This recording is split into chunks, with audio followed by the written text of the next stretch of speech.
The thing about intergalactic higher education is that it's exactly as pretentious as you'd expect, only with more tentacles and fewer coffee shops. The Advanced Xenobiology Lecture Hall at the Galactic Institute on Kepler 442b looked like someone had taken a traditional university classroom and fed it through a fever dream designed by a committee of alien architects who'd never actually seen furniture before. Kai Nomura sat in the back row, third seat from the left, looking about as threatening as a houseplant, which, considering the current academic discourse on human intelligence levels, might actually have been giving her too much credit. She had that particular quality that made professors' eyes slide right past her during class. The supernatural ability to become part of the furniture that every successful student eventually masters. Around her, the classroom buzzed with the kind of intellectual energy that only comes from beings who are absolutely convinced of their own superiority. To her right, a crystalline Vorthak, named something unpronounceable, clicked and chimed as it took notes directly onto its translucent body surface. Efficient, if a little show-offy. To her left, 3 hegemony warriors occupied what had clearly been designed as a single seat, their massive frames making the reinforced furniture creak ominously every time they shifted. The gaseous nimbus entities had given up on chairs entirely and simply hovered near the ceiling, occasionally condensing into vaguely humanoid shapes when they wanted to make a point. The insectoid hive minds clustered together in the middle rows, their compound eyes tracking every movement with the kind of attention that made lesser species deeply uncomfortable.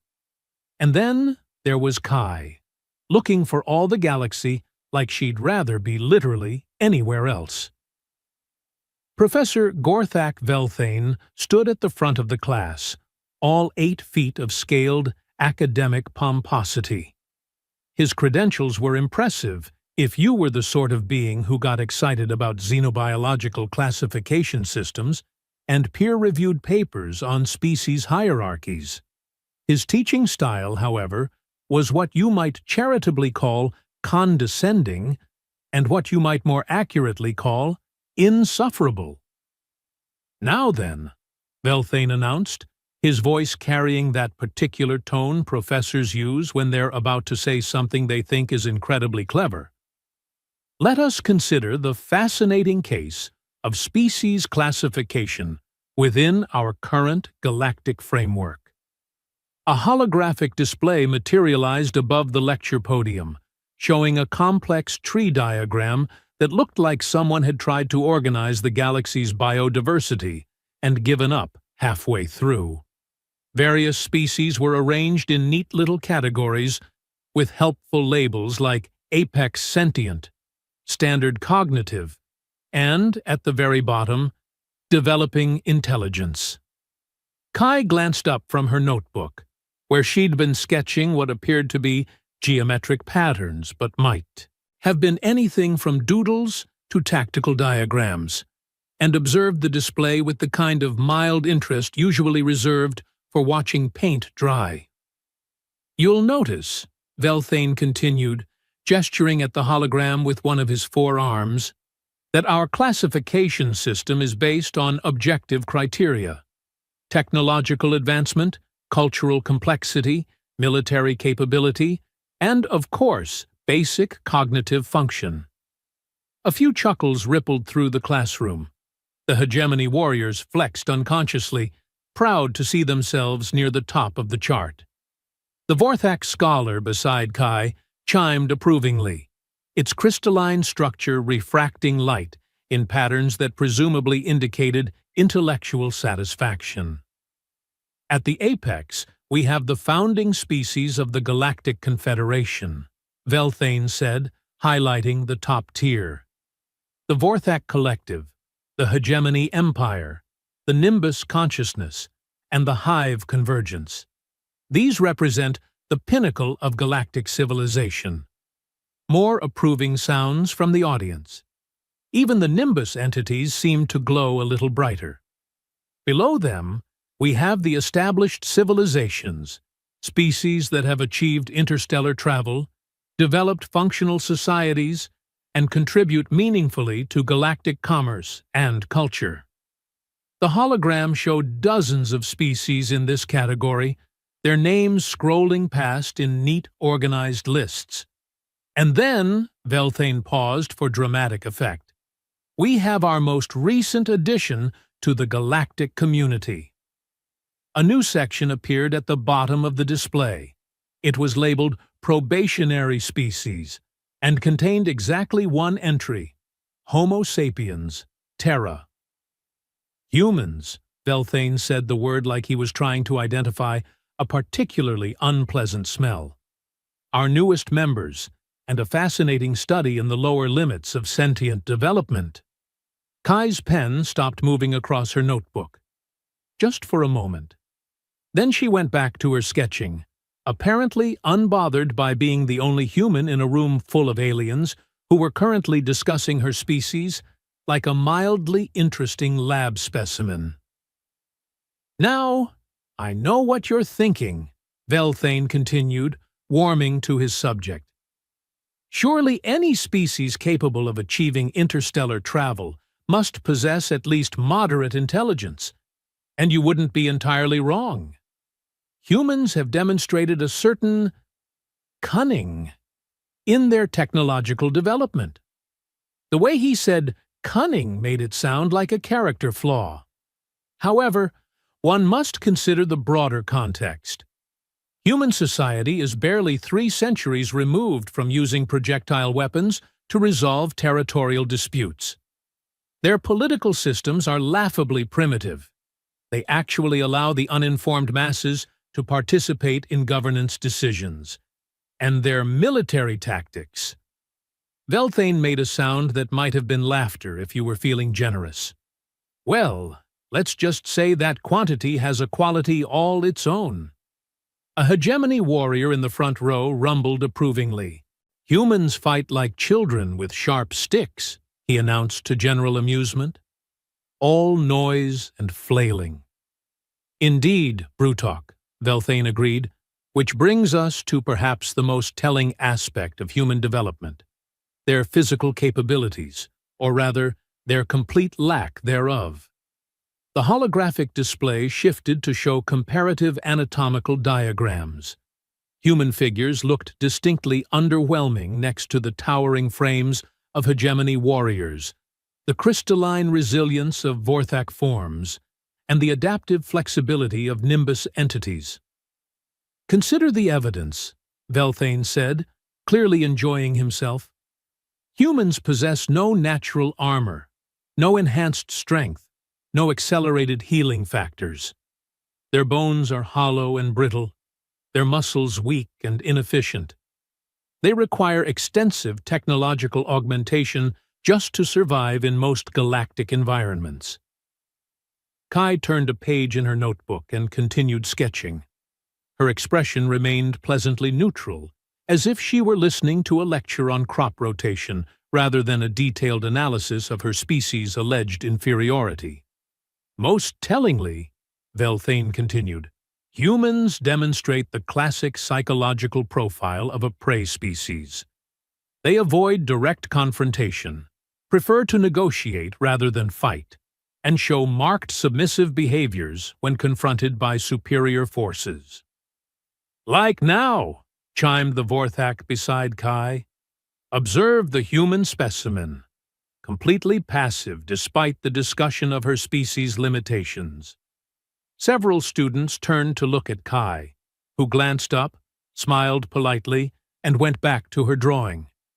The Vorthak's crystalline structure flickered with what might have been amusement. Precisely, Belthane said. A perfect example of the human response to potential conflict, avoidance and submission. It's actually quite fascinating from an evolutionary perspective. Most predator species develop enhanced physical capabilities or advanced cognitive functions. Humans developed the ability to run away very quickly and hide in small spaces. The classroom erupted in laughter. even some of the nimbus entities condensed into vaguely amused shapes. Kai's pen paused again, just for a fraction of a second. Then she resumed her sketching, apparently finding her geometric patterns far more interesting than the ongoing discussion of human cowardice. "Of course," Velthane said, raising a hand to quiet the laughter. "We must be fair to our human colleagues. They do possess certain admirable qualities. They're quite persistent, for instance, and they have a remarkable capacity for adaptation, even if it's primarily focused on finding new ways to avoid actual challenges.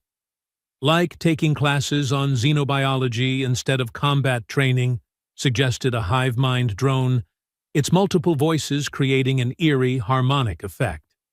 More laughter. Kai looked up, caught the hive mind's collective gaze, and offered a small, friendly wave. The gesture was so utterly non-threatening that it somehow made the laughter even louder. "Indeed," Velthane agreed. "Though I must say, having a human in our advanced course does provide us with a unique opportunity. We rarely get to observe a developing species in such close proximity."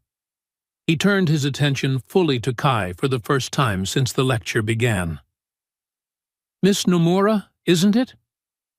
Perhaps you'd like to share your thoughts on our discussion of human evolutionary development?" Kai looked up from her notebook, blinked once, and smiled with the kind of polite confusion that suggested she might not have been paying attention to the last 20 minutes of conversation. "Oh," she said, her voice carrying just the slightest hint of an accent that nobody in the room could quite place. "Were you talking to me, Professor? I was just working on some sketches for my anthropology project." The response was so perfectly, innocuously human that it sent another wave of amused chatter through the classroom. Here was their theoretical prey species, completely oblivious to the fact that she'd just been systematically dissected by galactic academia's finest minds. "Of course you were," Velthane said, his tone dripping with condescension. "How wonderfully typical. Well then, class, I believe we have our subject matter for today's practical demonstration." And that, as they say, was when things started to get interesting. Professor Velthane had that gleam in his eyes that educators get when they sense a teachable moment approaching. It's the same look that historically preceded some of the galaxy's most spectacularly poor decisions, though nobody in the room seemed to be picking up on that particular pattern. "Class," he announced, his voice taking on the theatrical tone that academics use when they think they're about to deliver something profound. "I believe we have a unique opportunity before us today. Rather than simply discussing human physiology in theoretical terms, we can examine it firsthand." The holographic display shifted again, this time showing detailed anatomical breakdowns of human skeletal and muscular systems.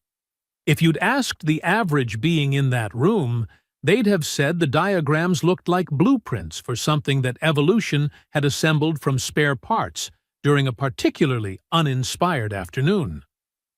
"Now, observe the human skeletal structure," Velthane continued, gesturing at the floating bones with the enthusiasm of someone who genuinely believed he was providing valuable education. "Note the hollow construction of the long bones, an adaptation that prioritizes mobility over durability. Excellent for running away, less effective for actual confrontation." Kai had switched from geometric patterns to what appeared to be a detailed sketch of the lecture hall's architectural features. Her attention to detail was impressive, actually. She'd captured the way the Vorthax scholar's crystalline structure caught and refracted the holographic light, the precise angle of the hegemony, warrior's posture, even the subtle way the nimbus entities maintained their hover patterns near the ceiling. For someone who was supposedly not paying attention, she seemed remarkably aware of her surroundings. "The muscle density is equally telling," Velthane continued, highlighting various muscle groups on the hologram.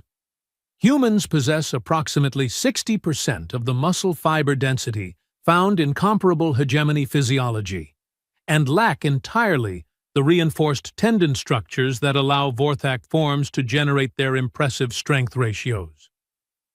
Brutok, the hegemony warrior who'd made the earlier comment about sharp sticks, leaned forward with interest. Professor, what kind of force can a human actually generate? I've heard conflicting reports. An excellent question, Velthane replied, clearly pleased to have engaged student participation. The average human can generate approximately 1/10 the striking force of a hegemony warrior, roughly 1/15 that of a Vorthak crystalline form, and of course, they lack entirely the energy projection capabilities of our Nimbus colleagues. Several students were now actively taking notes. This was, after all, practical information that might prove useful if they ever found themselves dealing with humans in professional contexts.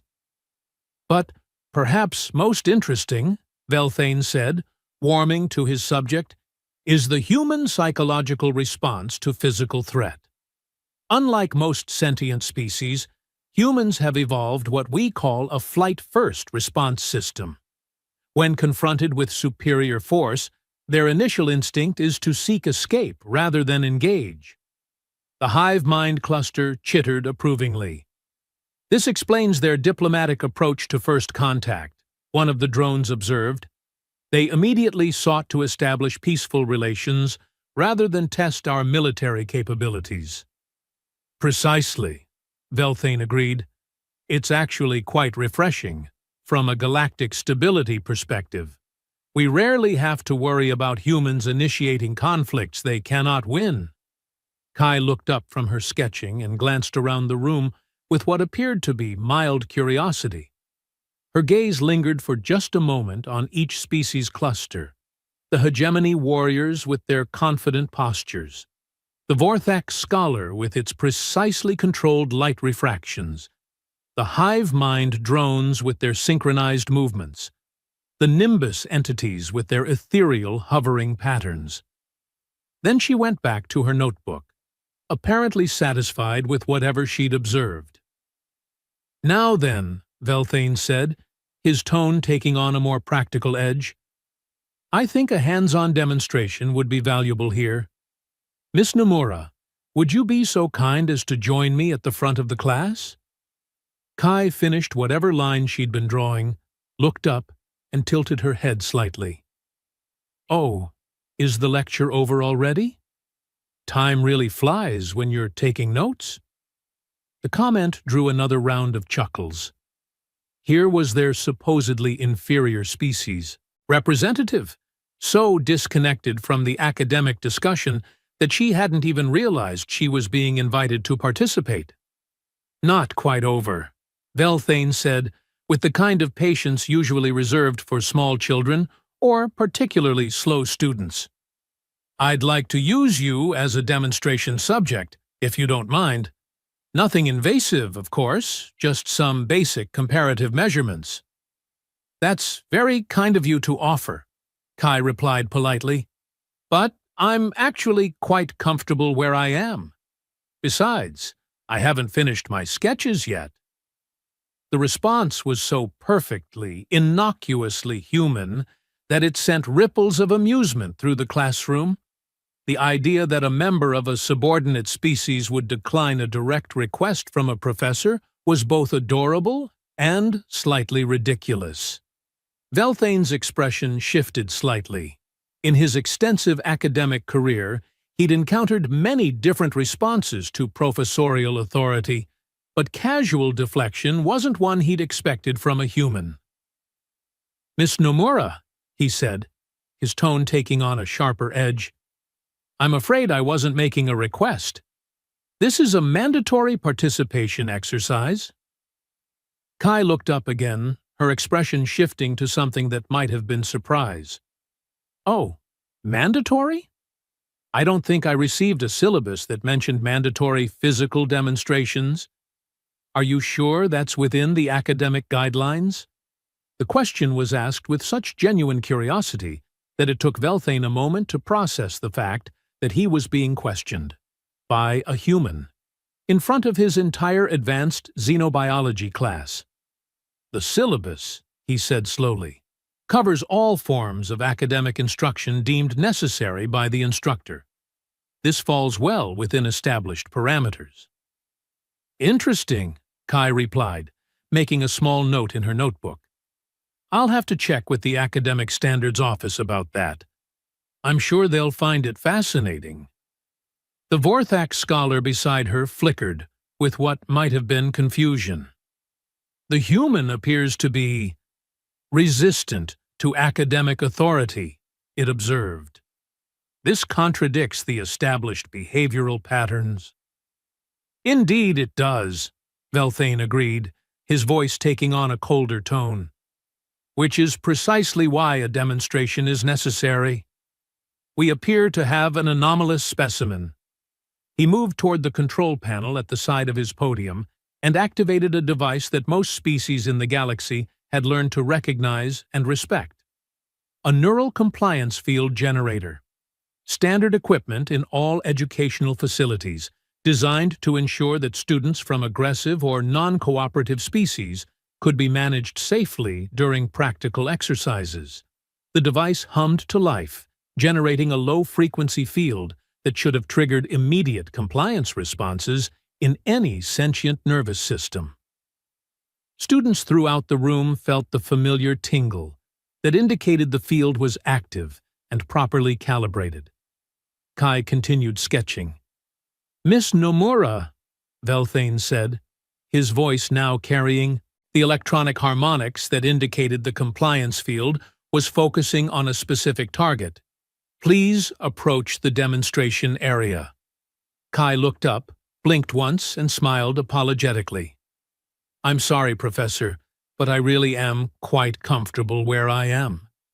Perhaps you could use one of the other students? I'm sure they'd be delighted to help with your demonstration."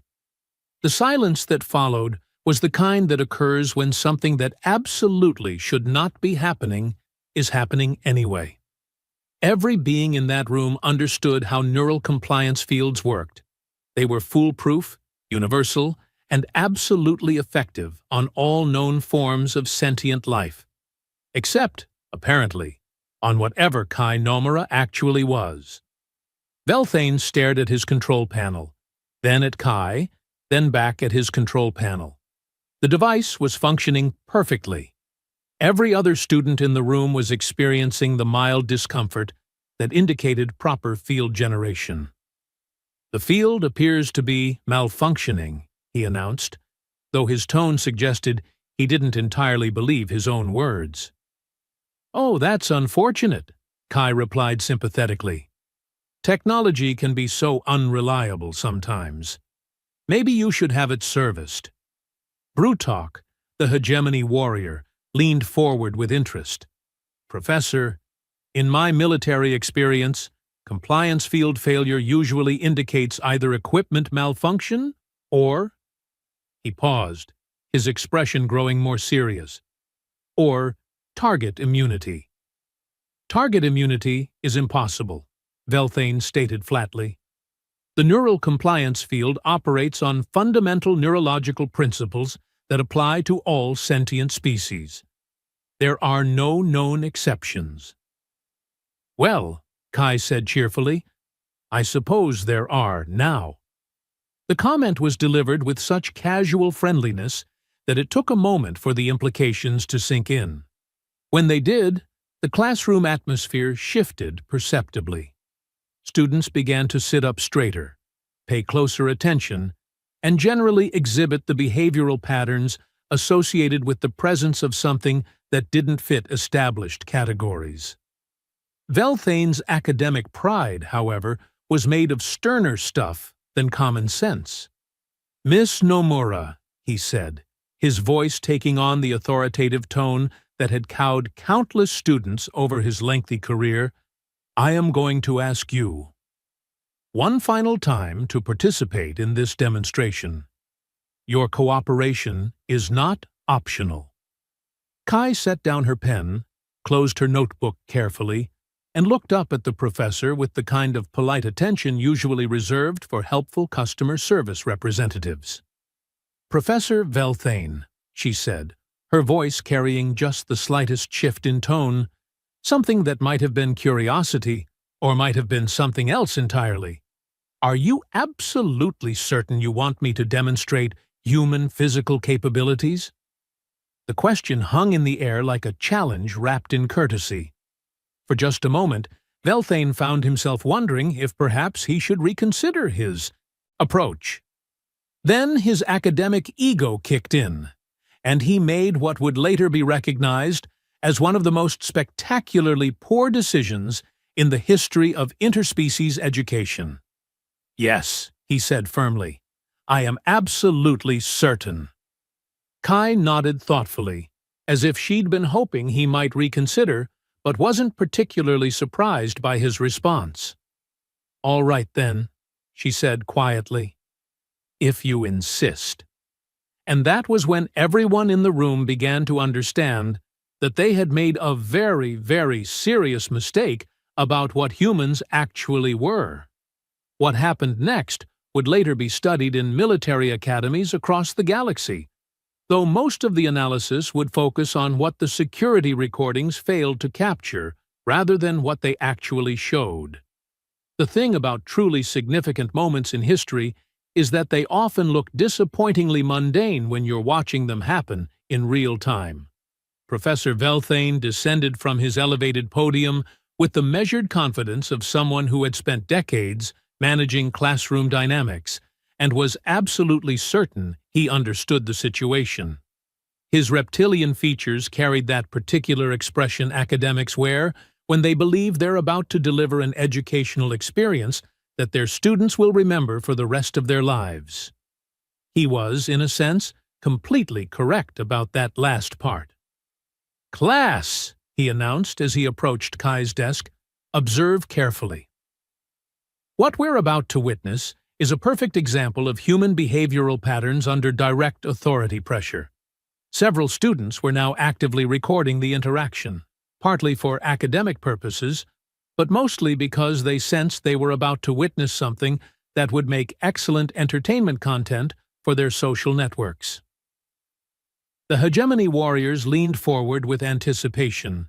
The Vorthax scholar's crystalline structure began cycling through colors that indicated heightened interest, and even the usually aloof Nimbus entities condensed into more focused configurations. Kai, meanwhile, continued to sit quietly in her chair, her hands folded neatly on top of her closed notebook. If you'd asked anyone in that room to describe her expression, they'd have said she looked politely attentive, perhaps slightly curious about what was going to happen next. What they missed, what everyone except the most advanced military surveillance systems would have missed, was the way her breathing had shifted. Not faster or slower, but deeper, more controlled. The kind of breathing pattern that combat specialists spend years learning to master. "Now, Miss Nomura," Velthane said, coming to a stop directly beside her desk. "I'm going to demonstrate the standard procedure for managing non-cooperative specimens during academic exercises." "That sounds educational," Kai replied pleasantly, "though I should mention that I'm not sure specimen is the preferred term for students. I think the academic guidelines use participant or subject, depending on the context." Her correction was delivered with such helpful sincerity that it drew a few more chuckles from the audience. Here was their supposed inferior species representative, still trying to be academically precise, even while facing what was clearly an escalating authority conflict. Velthane's expression tightened slightly. "The terminology is less important than the educational value," he replied. "What matters is that you understand your role in this demonstration." "Oh, I understand my role perfectly," Kai said, and something in her tone made the Vorthax scholar beside her pause its color cycling. I'm just not entirely sure you understand yours." The comment was so quietly delivered that several students weren't certain they'd heard it correctly. But there was something about the way she'd said it. Something that suggested layers of meaning that nobody in the room was quite grasping. Belthane, however, was too committed to his course of action to pay attention to subtleties. "Excellent," he said, reaching toward Kai's shoulder with one of his forearms. "Then you'll understand why I need you to—" He never finished the sentence. What happened next occurred so quickly that the classroom's standard recording equipment captured it as little more than a blur of motion. Later analysis would require the kind of high-speed cameras usually reserved for studying explosive decompression or molecular interactions. Kai's left hand moved. Not dramatically. Not with any visible preparation or telegraphing of intent. One moment it was resting peacefully on her notebook, and the next moment it was wrapped around Belthane's extended wrist with the kind of precision that suggested she'd calculated the exact trajectory and timing while he was still walking across the room. The grip itself looked almost gentle, her fingers positioned with the delicate care of someone handling a fragile antique. But the effect was immediate and absolute. Belthane's entire arm went limp. Not just relaxed, completely, utterly powerless, as if someone had severed every nerve connection between his brain and his extremities. "Oh," Kai said, her voice carrying a note of mild concern. "I think you may have misjudged the situation, Professor." The classroom had gone completely silent. Even the nimbus entities had stopped their constant ethereal movement, creating the kind of absolute stillness that occurs when every being present suddenly realizes they're witnessing something that doesn't fit any of their established categories of normal experience. Belthane stared down at his paralyzed arm, then at Kai's deceptively gentle grip, then back at his arm. His extensive education in xenobiology had provided him with detailed knowledge of human anatomy, human psychology, and human capabilities.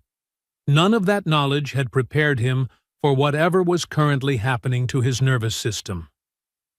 "What?" he managed to say, his voice carrying the kind of bewilderment usually reserved for individuals who've just discovered that fundamental laws of physics are more flexible than previously assumed.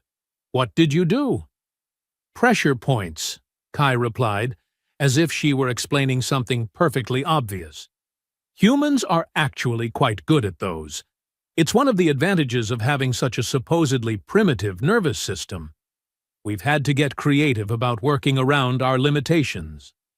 She adjusted her grip slightly, and Belthane's entire left side went numb.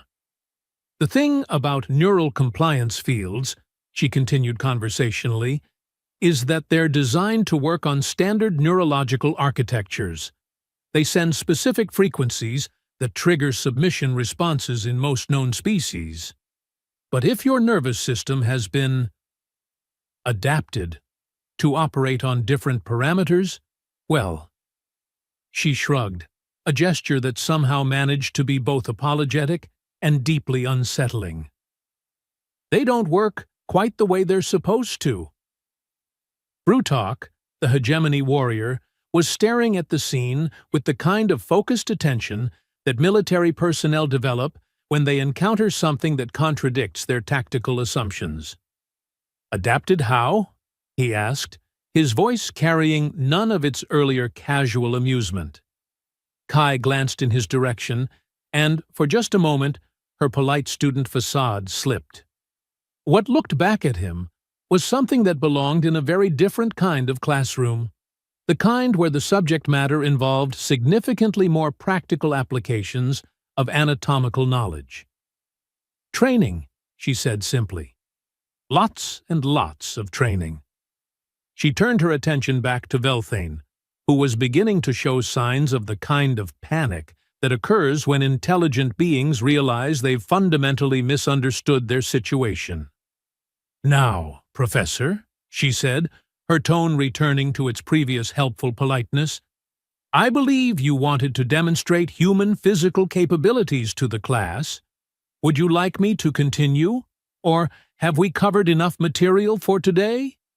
The question was asked with such genuine academic interest that it took everyone a moment to process the fact that she was essentially asking permission to further incapacitate her instructor. I. Velthane began, then stopped as he realized that moving his mouth required more effort than it should have. "I don't understand what's happening." "That's understandable," Kai replied sympathetically. "Most academic institutions don't cover this particular aspect of human anatomy in their xenobiology courses. It's considered somewhat specialized knowledge." The Vorthak scholar beside her had begun cycling through colors that indicated extreme confusion and mounting alarm. "The human appears to have disabled a Gornathian combat instructor using minimal physical contact," it observed, its harmonic voice carrying overtones of disbelief.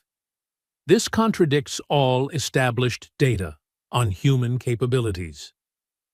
"Well," Kai said thoughtfully, "I suppose it depends on which humans you've been getting your data from." She looked around the classroom, taking in the various expressions of confusion, alarm, and dawning realization that were beginning to appear on alien faces throughout the room. "The thing is," she continued, her voice taking on the tone of someone delivering a lecture of her own, "when you're conducting academic research on a species, it's important to make sure you're studying a representative sample. If you only observe certain members of a population, say, the ones who are specifically selected to appear harmless and non-threatening, you might develop some inaccurate conclusions about their overall capabilities." The implications of that statement began to sink in throughout the room. Students started exchanging glances that carried considerably more concern than their previous amusement. "You're not a typical human," Brutok stated, though his tone suggested he was beginning to suspect that the concept of typical human might need some revision. "Oh, I'm very typical," Kai replied cheerfully. "Just not of the humans you've been meeting. See, when a species makes first contact with a galactic civilization that's significantly more advanced and populated by beings who could crush them without effort, they tend to be very careful about which representatives they send to make initial introductions." She adjusted her grip on Velthane's wrist again, and his breathing became noticeably more labored.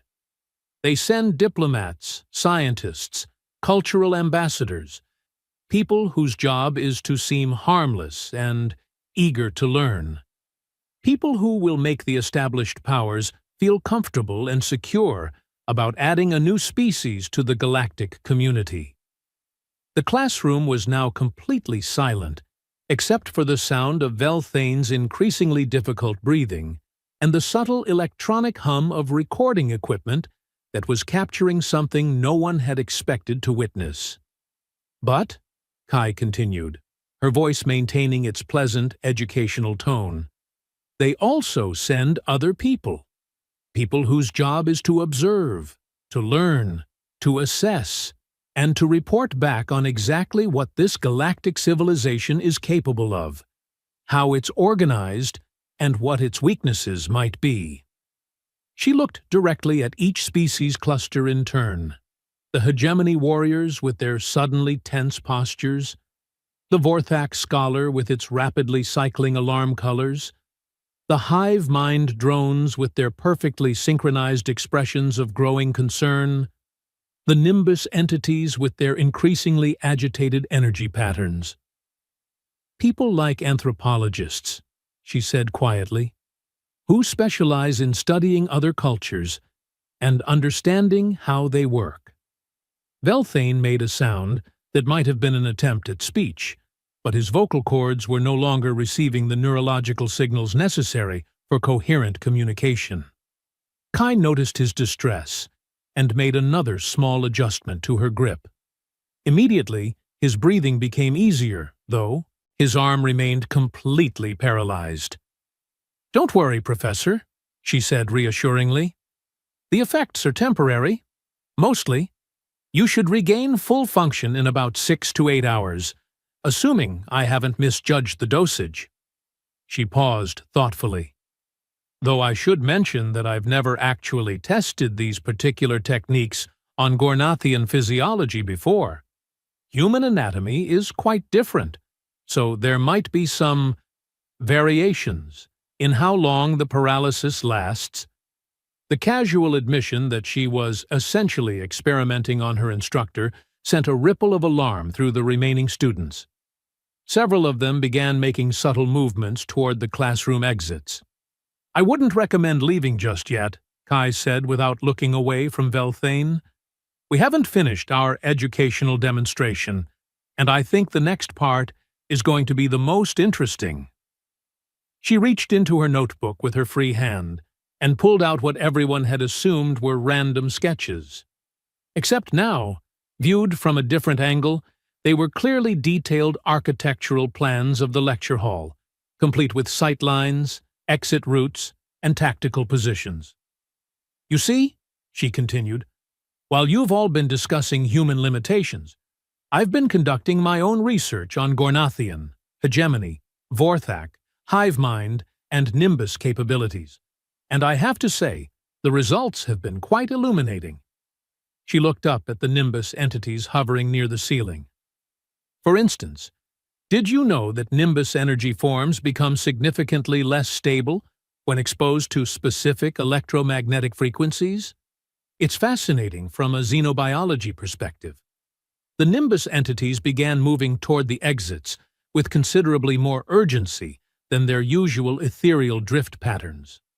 And hegemony warriors," she continued, glancing at Brutok, "have a vulnerability in their cervical vertebrae that can be exploited with surprisingly minimal force if you know exactly where to apply pressure." Brutok's hand moved instinctively toward the weapon at his side, then stopped as he realized that drawing arms in an academic setting would create exactly the kind of incident that his military superiors had specifically warned him to avoid. "The Vorthak crystalline structure is incredibly resilient," Kai went on, "but it has natural resonance frequencies that can cause catastrophic fractures if you can generate the right harmonic vibrations." The Vorthak scholar beside her had gone completely transparent, apparently the crystalline equivalent of hiding under a desk.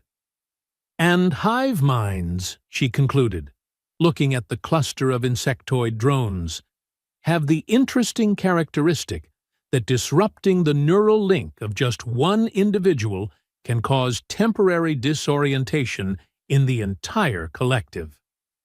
The drones began backing away from her desk with the kind of coordinated precision that suggested they were taking her assessment very seriously indeed.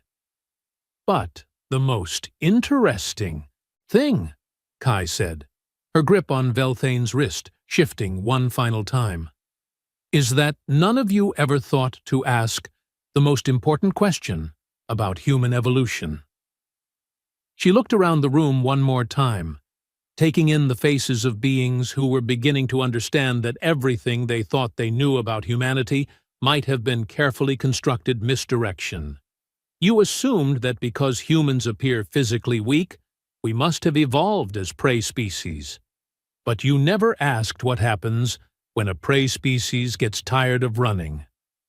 And with that statement hanging in the air like a challenge to everything the Galactic Confederation thought it understood about Earth's newest members, Kai Nomura did something that would be replayed in military briefings across the galaxy for decades to come. She let go of Professor Velthane's wrist, picked up her notebook, and calmly began gathering her things as if nothing unusual had happened at all. The first rule of academic crisis management is that when something goes catastrophically wrong in a classroom, you call security. The second rule is that you do it quietly, without causing panic. The third rule, which most institutions learn the hard way, is that sometimes calling security only makes things worse. The emergency alert reached campus security at 14:23 local time, coded as a Level 2 instructor incident, with possible student involvement. What it didn't mention, because the automated systems had no context for such things, was that the student in question had just delivered an impromptu lecture on interspecies vulnerabilities while casually paralyzing a tenured professor. The security response team that arrived at Lecture Hall C12 3 minutes later consisted of 6 beings who represented the absolute pinnacle of galactic law enforcement training. They moved with the kind of coordinated precision that comes from decades of experience, managing everything from diplomatic incidents to full-scale riots. Their leader, Security Chief Huxmar, was a Vorthak veteran whose crystalline structure bore the distinctive scarring patterns that indicated extensive combat experience. He'd served in the Confederation border wars, survived the Hegemony Rebellion, and personally handled the integration of 14 different species into the galactic academic system.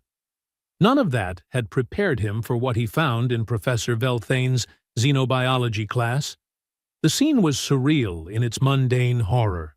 Students were pressed against the walls like witnesses at a traffic accident, their various species-specific fear responses creating a fascinating study in comparative psychology. Professor Velthane sat slumped in a chair near the front of the room, conscious but clearly experiencing significant neurological difficulties. And at the center of it all, looking for all the galaxy like she was simply gathering her materials after an ordinary lecture, was a small human female who appeared to be organizing her notebook with meticulous care.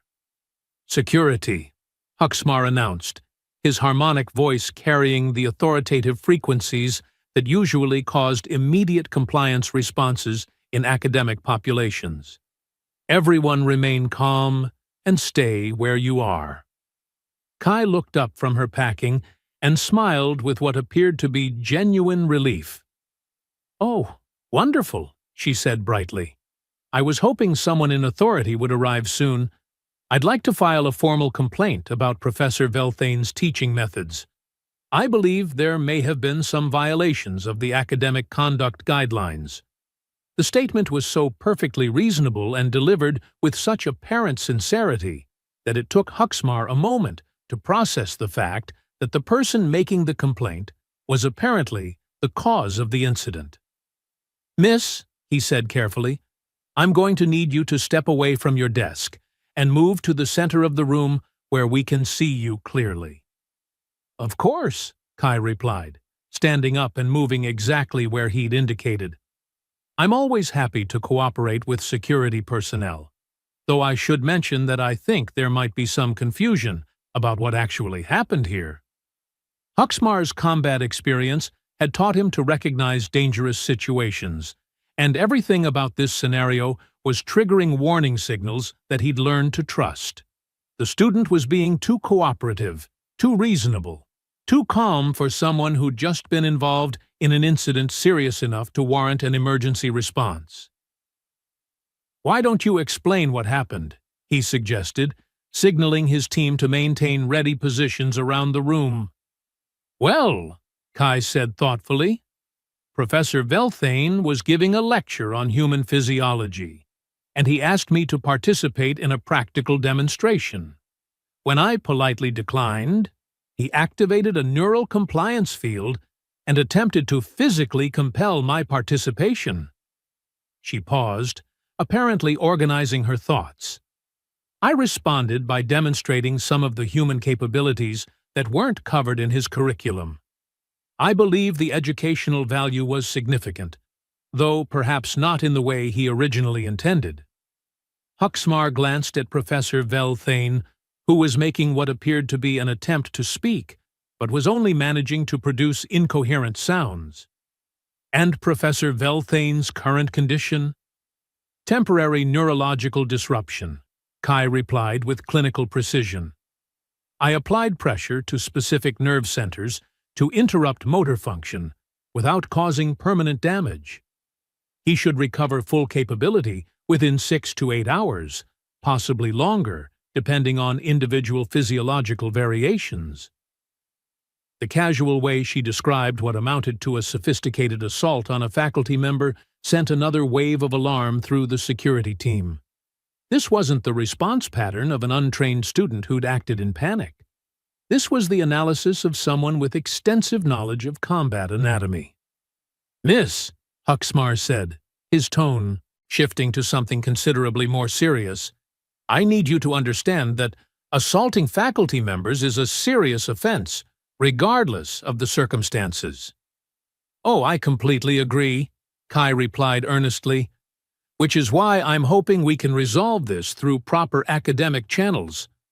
I have detailed documentation of the incident, including Professor Velthane's violation of student consent protocols and his improper use of compliance technology." She reached for her notebook, a movement that caused every security officer in the room to tense. "However," she continued, apparently oblivious to the suddenly charged atmosphere, "I should probably mention that this situation is somewhat more complicated than a simple academic dispute." Huxmar's crystalline structure began cycling through the color patterns that indicated heightened alertness. "Complicated how?" "Well," Kai said, opening her notebook to a page covered with what were clearly tactical diagrams, "I think it's time we had a more honest conversation about what the human exchange program actually represents." She looked around the room, taking in the faces of students and security personnel with the kind of professional assessment that made everyone deeply uncomfortable. "You see, the Galactic Confederation has been operating under certain assumptions about humanity that are incomplete. You've been interacting with our diplomats, our scientists, our cultural ambassadors, people whose job is to make you feel comfortable about Earth's integration into galactic society." Huxmar felt something that his combat instincts recognized as the moment when a routine situation becomes a potential crisis. "But," Kai continued, "you haven't been meeting our military specialists, our intelligence operatives, or our strategic assessment teams. People like me." The silence that followed was the kind that occurs when everyone in a room simultaneously realizes they've been fundamentally wrong about something important. "People like you," Huxmar repeated slowly. "Anthropologists," Kai said cheerfully. "We study other cultures, learn how they work, identify their strengths and weaknesses, and report our findings to people who make decisions about humanity's long-term security interests." She flipped to another page in her notebook, revealing detailed behavioral analysis charts for each species present in the classroom.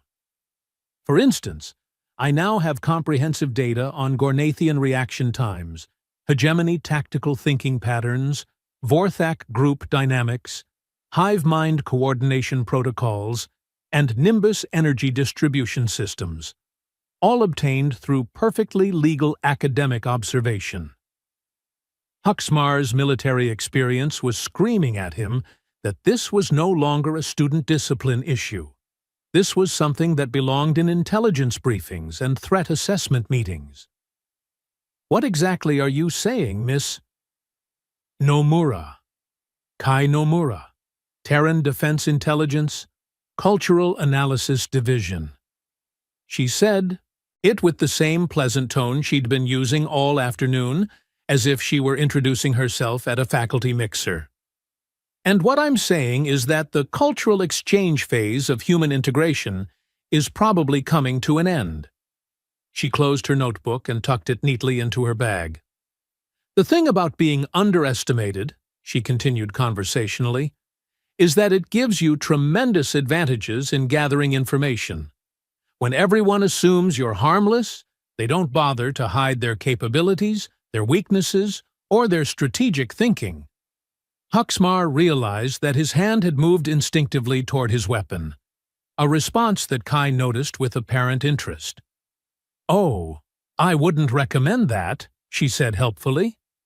I've been observing Vorthak combat responses for 3 months now, and I'm fairly confident I can disrupt your crystalline matrix before you can complete the draw sequence. The casual confidence with which she delivered the threat was somehow more unsettling than if she'd been obviously aggressive. But more importantly, she continued, I should probably mention that there are currently 3 Terran Defense Fleet vessels in stealth positions at the edge of this system, waiting for my signal that the intelligence-gathering phase has been completed. She pulled out what appeared to be a standard student communication device and showed it to the room. This little gadget has been transmitting everything that's happened in this classroom directly to Earth Command. Every species capability demonstration, every tactical response, every security protocol you've just activated, all of it is now part of humanity's strategic database. Huxmar felt the kind of cold realization that comes when a routine law enforcement situation transforms into a potential act of war. So, Kai said, shouldering her bag with the casual air of someone finishing up an ordinary school day, I think it's time for humanity to have a more honest conversation with the Galactic Confederation about our actual capabilities and intentions. She walked toward the exit, pausing only to glance back at Professor Velthane. Oh, and Professor? You might want to revise your curriculum. That section on human evolutionary development could use some updates. And with that, Kai Nomura walked out of the lecture hall, leaving behind a room full of beings who were just beginning to understand that everything they thought they knew about humanity had been a carefully orchestrated deception. The galaxy was about to get a very different kind of education about Earth's newest citizens. Outside, 3 ships that hadn't been there moments before shimmered into visibility against the stars, their hulls bearing no resemblance to the peaceful exploration vessels that had originally brought humans to the galactic community. Class, as they say, was dismissed.